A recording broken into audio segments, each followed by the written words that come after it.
السلام عليكم ورحمة الله تعالى وبركاته داوديال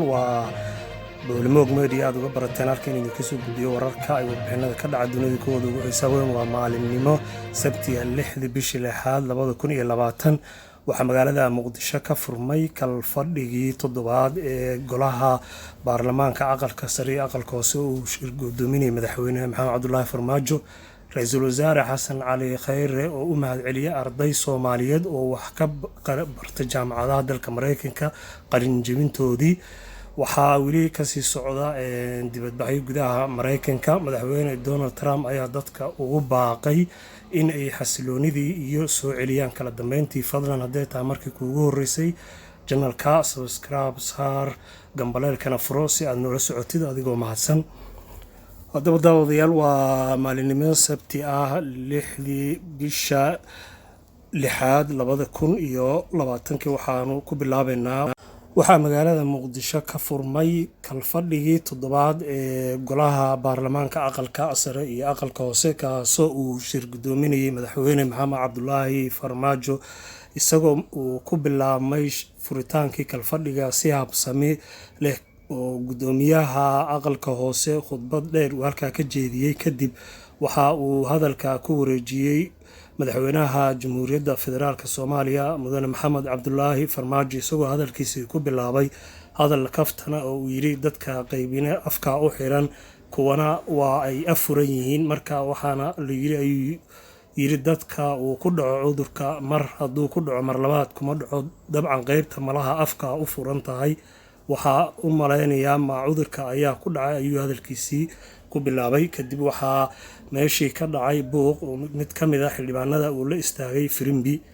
iyadoo markii dambana arrinkaasi la xaliyay oo ku dhamaaday kulankii si habsami leh haddaba ra'iisul wasaaraha dalka federaalka Soomaaliya ayaa isaguna waxa uu u mahadceliyay arday Soomaaliyeed oo wax ka bartay jaamacadaha ku yaala dalka Mareykanka iyagoo uu qalin jebintoodii uu kala qayb galay qaabka online-ka ra'iisul wasaaraha ayaa waxa uu yiri waxa ay tahay sharaf weyn inaan idinla qaato waqtiga aad qalin jebinayseen anigoo ah ra'iisul wasaarihii dalka waan ku faraxsanahay waxaad tihiin kuwa dalka anfici doona ayuu yiri haddaba xaafadda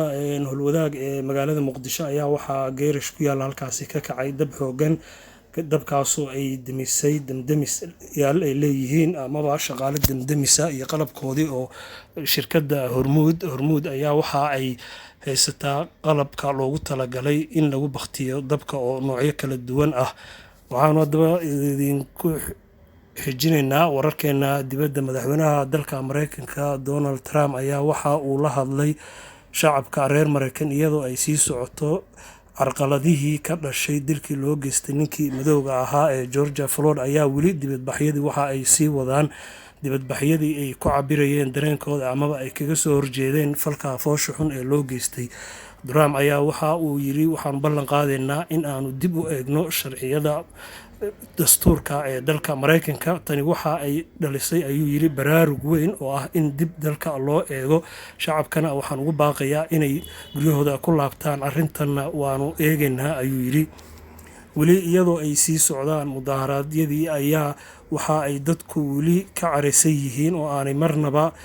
ay meesha ka saarin inay dareenkooda ku cabiraan qaabkii loo dilay iyagoo keenaya waxyaabo mamariyada iyadoo ninkaasi maalinimadii shalay la aasay ayaa weli waxaad arkaysaa dad boorar ay ku qoran yihiin wata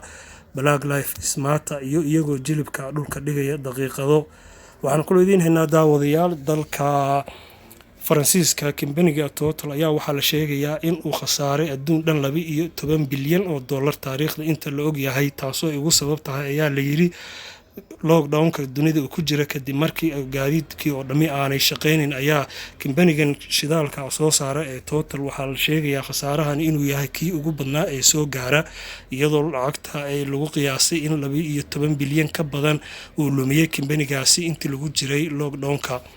waxaan hadaba idin haynaa kala daawadayaal dalka Indonesia oo ah halka ay ku nool yihiin muslimiinta ugu badan dunida ayaa waxaa maalinimadii shalay ahayd la fasaxay masaajidada ku yaala dhammaan dalka in lagu tukado salaada Jimcaha iyadoo dadku ay isu jirsanayaan masaafo afkuna uu u xiran yahay masaajidada hortoodana la dhigay dad u tababaran oo iyo qalabkii lagu cabirayay qofka marka uu galayo in COVID-19 uu qabo iyo in uu caafimaad qaba ayaa dadku lagu baarayay qalabka kadibna loo fasaxay inuu gudaha masaajidka ay galaan. waa Boolimoog Media tan iyo kulanti dambe oo xiiso leh. Wassalaamu calaykum waraxmatullaahi wabarakaatu.